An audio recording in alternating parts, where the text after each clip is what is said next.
Alright, so a few weeks ago we learned that the Fun Pimps intend to put a whole mountain of new menu toggles into 7 Days to Die to make the experience more customizable, because they've basically given up on trying to balance it perfectly for everybody. And I think that's a good thing, because the game has such a broad player base of people who want really deep survival, and people who want a really shallow zombie looter shooter experience, and people who want something that leans more heavily into the RPG aspects and maybe don't want to have to deal with certain things like temperature. We all want different things, we all play the same game, and nobody's going to be happy unless we can customize it to our liking, so this is going to be pretty good. We know that they did have a list of 100 menu toggles they were considering adding to the game, but these are going to be my 100 menu toggles that I would add to 7 Days to Die to make the experience as customizable as it would need to be for survival players, looter shooter players, and RPG players. Let's jump in.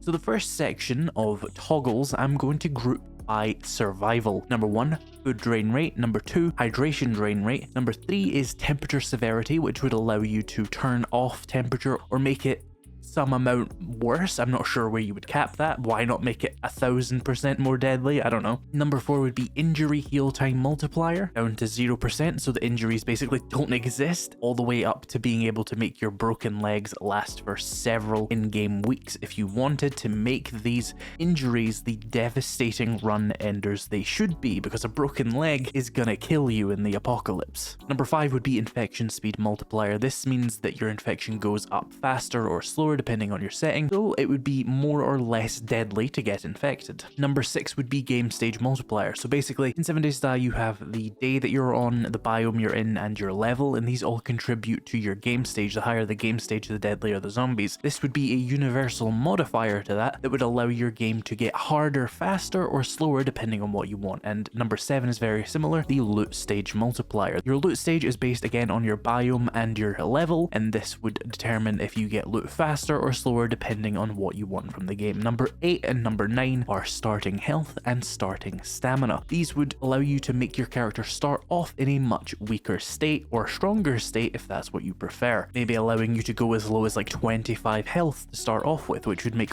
all combat near insta kills on harder difficulties. And number 10 would be starting condition. This is my little challenge toggle here. I think it would be really cool if you could set yourself to have like half food and half water and like half health, and maybe start with injuries even using this toggle. And indeed you could use this to disable the noob jacket, which is the little environmental protection thing you get until level 6. I think that would allow for some really interesting survival focused runs that would add a lot of life for the survival players. Let's move on to the next section, which is combat.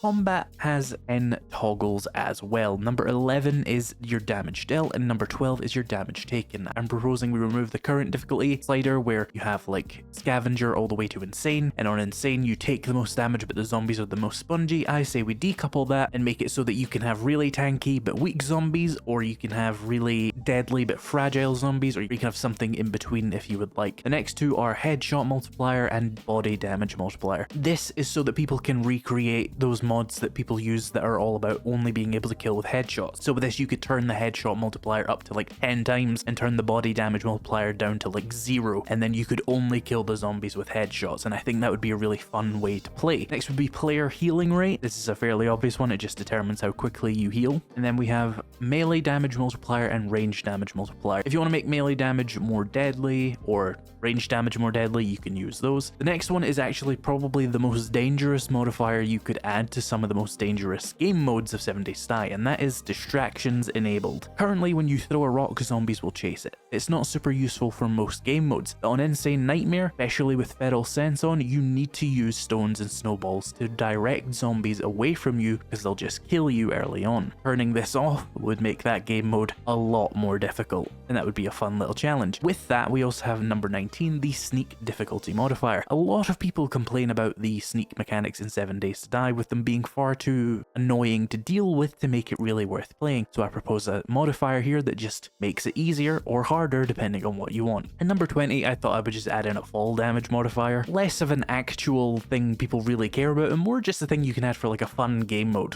where you play with your friends and you turn off fall damage for some reason, right? I'm thinking like Halo 3 custom games where you turn up the gravity and shit like that, you know, just stupid things. But maybe there's a non-stupid reason to add it. In that same vein, we have the movement section, which is number 21 and 22, which is player base speed and player jump height. As I said, think back to like Halo 3, Halo Reach custom games where you would be jumping around doing stupid stuff. You could do that in 7 Days to Die with vanilla now. The next section is zombies. Number 23, we have wandering horde frequency. One of the biggest requests I see people asking for is the ability to customize how often wandering hordes happen, because a lot of people don't like blood moon hordes, so they play with mods that will increase the size or the frequency of wandering hordes. That's what number 23 and number 24 are. The next ones are ones we actually already know are coming, which is zombies being able to dig, the zombie AI mode being smart or dumb or a mixture of the two. Zombie block damage is one that's already in the game, but I'm proposing an existing change to that slider where you can completely turn off zombie block damage, because that's one of the weird requests I see a lot on people talking about what they would want in the game, is people want to just build things and have zombies not damage the base, and it's like very exploitable. But if that's what you want to play, then I think you should be allowed to. I completely understand the tedium of repairing bases after horde night, so if somebody wants that, I think they should be able to do that without necessarily having to install a mod, because it would just be a menu toggle that already exists. The next one would be the ability to enable or disable the rage mechanic. The rage mechanic is, in this case, I'm talking about the rage mechanic that happens in combat where you hit a zombie and suddenly they speed up. A lot of people really hate that mechanic, but I would also tie this to the destroy area mechanic for horde nights, where zombies fall and then suddenly they start attacking bases and stuff rather than doing what they're supposed to. A lot of people hate the rage mechanic and the destroy area mechanic, so I've put that here as number 28. Number 29 is critical hit frequency. Some people think critical hits are way too common, so give it here. Number 30 is a heat multiplier, or more accurately, an activity multiplier. This would be a multiplier to all the blocks in the game that produce heat that attract screamers. If you want to turn screamers off, you could turn them off at 0%, or you could turn them way up if you love that instead of wandering hordes. In blood moons, maybe you want to be constantly dealing with screamers. You could do that. The next one, number 31, is zombie elite healing rate. So this is rad zombies, charged zombies, infernal zombies. They heal. If you want to make that more severe, then you could, or you could turn it off if you just hate that mechanic. Number 32 would be storm aggression. If you don't know, zombies basically get heightened senses and run faster in storms, and I could see people not wanting that, so put a toggle for it. We also have a base zombie speed multiplier, a base zombie jump multiplier, and a zombie fall damage multiplier. This would again allow you to make very silly game modes with zombies jumping all over the place. The next section we have is loot. Now we have loot bag frequency, fairly obvious. Looting speed, lockpicking difficulty. We also have some that we're fairly certain are essentially confirmed because they said they wanted to add a bunch of archetype abundance sliders. So medical abundance, ammo abundance, food abundance, water abundance, and I've added magazine abundance here. The next section is resources. Ore yields, salvage yields, animal yields, honey drop rate, fuel drain, and electricity cost modifiers. The next section is farming. Now this first one I doubt will ever happen because I don't know if it could ever be on a menu toggle, but it would be farming mode. Right now you punch crops, you get the crops back. I'm suggesting they put on a menu toggle the old way we used to gather crops, which was pressing E on them, which would pick them up. This was preferable to a lot of people.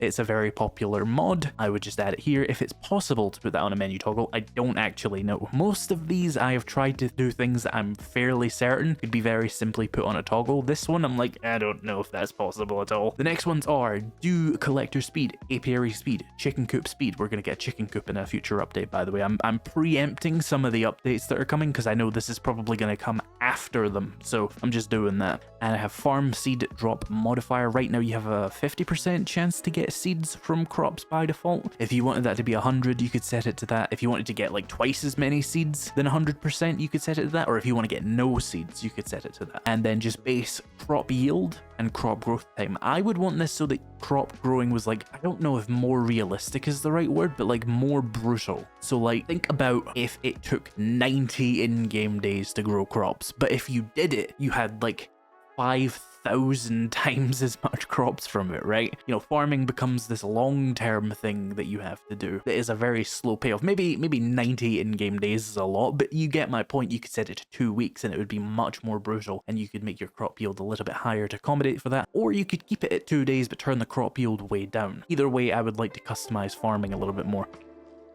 I now have a section called Progression, starting with number 57, which is the Learn by Doing XP multiplier. When they add the Learn by Doing crafting, it will need its own XP multiplier for people who think it's too slow or too fast. So I would also add a max level slider. This, I think, is a very important and very minor change that would massively change how people play if they were setting themselves to only be able to do like 50 skill points, for example, and that would be paired with the next one, which would be the Forget an Elixir toggle. This would be a worldwide toggle that stops the Forget an Elixir from spawning and being buyable at the trader, so that you can't reset your skill points, so that there is a stronger focus, especially for survival and RPG players, on actually making a good build and all of your skill points being extremely important. These two together would be very valuable. Think about older RPG games where there was no skill resets, like Fallout 3 and Fallout New Vegas, and I think Fallout 4 didn't have skill resets, but it had an unlimited max level, so it kind of didn't matter. I think in games like Fallout 3 and Fallout New Vegas, where there's a level cap and there's no way to reset your skills, that's a very engaging RPG experience because you have to make good choices as you go. It's not very beginner friendly, of course, that's why I'm saying put them on a toggle. I would turn that off and put a max level and make it really hard. And of course, game stage still goes up over time even if your level has stopped, so that would be pretty cool. I also have an armor boost multiplier in this section. This one is another like selfish one for me. I don't like that the armor gives you magical effects, so being able to just put that down to 0% and forget about it would be nice for me. And if people want to double it and make them twice as effective, that's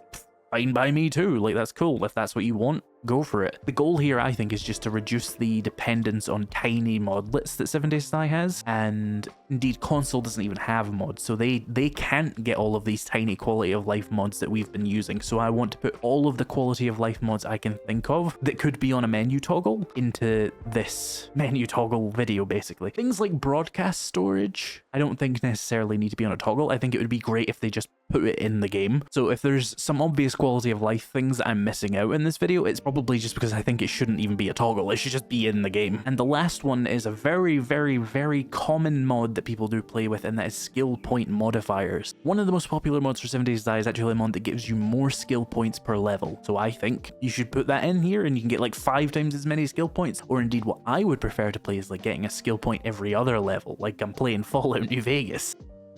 The next section is crafting, and we're at number 62 if you haven't been counting the toggles. I would like a crafting cost multiplier if I want to make things harder to craft or easier to craft, item durability multiplier so I have to do a lot more repairs or less, and permanent item degradation is a feature they've said they want to add to the game where repairing the guns that you use will eventually cause them to lower in quality. I would like that to be on a toggle because I know a lot of people will just, you know, kick their feet and cry about actually having a challenge in a video game. I don't know. I'm trying to not let my bias show, but put it on a toggle and then there we go, problem solved, right? The next one is purely quality of life. I wouldn't say these add any challenge or anything, it's purely just nice things that people want that are very common mods. The number 65 one is definitely a difficulty one in my mind, but it's one of the most popular mods in 7 Days to Die, and that is a stack size multiplier. People love themselves some 30,000 like stack sizes of everything, so I say just throw it in. Just be like, yeah, 10 times stack sizes, there you go. Inventory problems are solved with this game forever. Me? I'm a sicko. I'd put them to 10%. Yes, I would never be able to carry anything ever again. I'm a sicko and you can't stop me. Anyway, the next one would be health bar shown. This is a very popular mod for 7 Days to Die already. It's already in the game. You just have to be in God mode to see the health bars. So that would be beneficial. The next one is a crosshair toggle. This is a feature that 7 Days Blood Moons actually already has, where you can disable the crosshair on your weapon. Most of the most popular gun mods in 7 Days to Die automatically have this feature where when you aim down sights, the crosshair goes away and you just aim with the iron sights. I think people would really appreciate that just being a toggle with a bunch of different options, like how Blood Moons has it so it's only on melee, or it's only on ranged, or it's like under a bunch of different circumstances. Just throw them all on a toggle. The next one is again another selfish one for me, and that is showing POI names. I hate when it pops up in the middle of my screen and on the top right and I know what skulls it has and stuff. Just Get it off my screen. Less things on my screen, please. But it's useful for new players to know that they're not wandering into a tier 5, for example. And the next one would be a fog slider. I despise fog. I would rather I just see when things pop in. So a fog slider like 50% or just off. I would appreciate that. Number 78 is a land claim block number. Now I believe this is something you can actually customize in 7 Days to Die already if you're comfortable going into the configuration files and stuff. Just a slider to say that I can have no land claims or I can have 10 would be appreciated. There's a very good amount of customization options for land claims already, but the ability to be able to place more would be greatly appreciated. Because I like building little outposts. The next section is vehicles, and there's only 2 in here, 71, 72, and that is vehicle speed and vehicle durability. Mostly just for silly things and quality of life things, but can't hurt to put it in here, right? The next section is traders. Number 73 is trader dialogue. Please let me just turn it off. I'm sick of them. Number 74 is a trader stage multiplier, basically like game stage and loot stage based on your level. There is an access to certain things in the trader's inventory based on your trader stage. This would just let you access things later or earlier depending on what you want. 76 is one we know is coming, which is a vending machine toggle where you can turn off or on vending machines. And I would have 2 toggles here as well for trader restock and vending machine restock. If you're someone who likes the traders to restock more frequently, you can throw that on. If you want vending machines to like be there but they never restock, you could do that. I would also add a cost multiplier if you want to make trading just harder in general, and I would also have an inventory amount slider which governs how much stuff the trader has, because sometimes they have like 50 duct tape and that's ridiculous. And I would also add opening hours as a slider. If you want the trader to be open 24/7, I say let you. Even if you want to hide in there with the trader during horde night, I simply don't care if that's the choice you want to make. And I would also have trader invincibility be a toggle, so if you want to hide in the trader but it's destroyable, I think Darkness Falls does that, you could do that with this. And indeed, if you just wanted to shoot wrecked in the face, you could do that. Although they do currently all have like 10,000 health and God mode, so maybe they would need to reduce the max health for that to make sense, but still, whatever. Anyway, we have some world settings here now, which is 82, a structural integrity multiplier. So if you wanted to be able to build bigger things with weaker materials, you could do that. And it would also have a structural integrity toggle. If you just want to build essentially in creative with no structural integrity on this save file, I say you should be able to do that. It's actually an option you already have if you use the debug options, but I think just putting it on a menu toggle so that it's permanently turned off for this save file would be nice for people who just want to build big things. 84 would be biome hazard severity. I think it should kill me faster or slower depending on what I want to do. Same with storm severity is another toggle. These 3 I think are the least likely, which are animal spawn rate, zombie spawn rate, and bandit spawn rate. Obviously bandits would need to be in the game first, but I'm just preempting it. I think we should be able to just turn up all the spawn rates, and if it fucks our games, that's our problem, not the developers. You know, by all means, put like a little red warning if you go over any kind of recommended amount of zombies, animals, or bandits. I think we should just have control over that instead of having to install mods to get the amount of zombies we want. Of course, there will always be people who put their zombie spawn rate up to 100 times that and say, why is the game running so badly? Like, yeah, stupid people gonna stupid.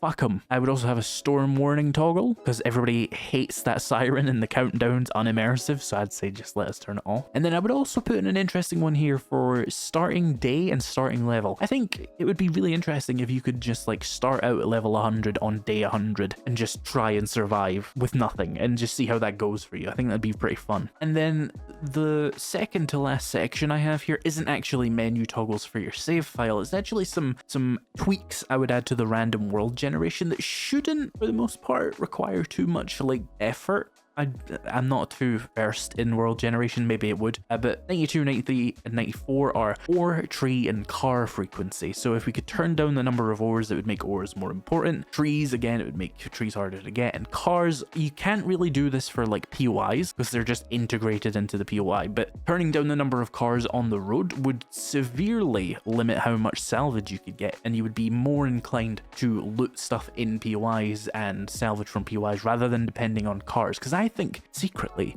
cars are low-key a limitation for 7 Days to Die. They put all the salvageable goods, almost all of them, in cars, and then all we do is walk around salvaging cars, and it's really boring. But if we were more inclined to go into buildings and salvage more interesting stuff and actually think like a scavenger, I think that would be a more engaging mechanic. So a little car frequency slider might be a solid addition to the game. Another one, and these two are possibly, I know I've said this like 3 times already, but these two I really don't think they would ever do, and I don't know if they physically could, but I would like to see a world height minimum and a world height maximum. So what I mean by that is currently it's like 60 blocks below you there's terrain, and like 100 or 200 blocks above you there's air. I would be very much down for the ability to cut down that minimum to like say 5 blocks below me, and then that would mean that there's more space above me or more space available above me to build up, but it would also massively reduce performance issues because there's less voxels to manage, right? There's less things to keep track of. I'm not someone who digs a lot underground, so I would be a person who would just be like, fuck it, I'm gonna set my world height to 3 and forget about mining. In the same vein, you could maybe turn your world height down to gain access to more ground underneath you, so you could have more tunnels and bunkers to build if that's your preference. I would also add this is a dumb one, but number 97 is an ore distribution algorithm mode. Currently, ores are distributed based around the idea that they are more common in certain biomes. I would allow as a toggle that puts it back to how it was before 2.0, where ores just spawned everywhere except coal doesn't spawn in the desert, because that was just always a thing. It's a tiny thing, but it would be preferred by a lot of people, I think. And number 98 is the trader spawn toggle. You might be wondering why this isn't in the trader section, but basically this couldn't be a save file toggle. This has to be a world generation toggle, because traders are placed during world generation, not when you open the save file. So you need to have those either be on or off per world that you use. So it would be in this section. And I have another section here, which is just like a miscellaneous Horde Night thing I think would be fun, is number 99 is complete Horde Nights, which means I would make it so that Horde Night simply goes until all of the zombies that are supposed to spawn on that game stage have spawned. So it wouldn't be like it ends at 4 AM, it would be like you have to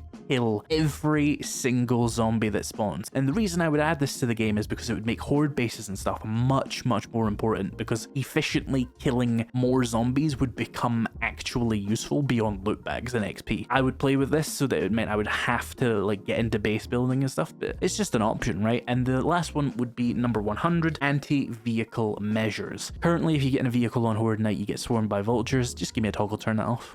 Just let me turn it off. Would I drive my way past all the hordes? No, that would be boring. Do some people want to do that? Yes. So should we put a menu toggle in? Why not? And I have a 101st toggle, which is the toggle that will curb all criticism to this video, because there'll be people who actually complain about being given more choices because they're stupid and I hate them. But if you are the type of person who complains about being given options, I'd suggest an advanced menu toggle. It appears hidden at the end of the default toggles. It's a little button that says, do you enjoy your life and want more control over the games you play? And you click yes, and then it gives you all of these 100 menu toggles to play with. And if you're the kind of inadventurous person who wants the game to be played specifically how the always correct game developers want it to be balanced, you don't have to press that button. It can't hurt you. You don't have to press the fun button. I'm sure your wife's used to it. Anyway, if you do want to see a video where I go over these like learn by doing changes that are going to be added to the game that I've referenced throughout this video, check out this video popping up on screen and let me know what menu toggles you would add to the game. Thank you so much for watching, and I'll see you in the next video.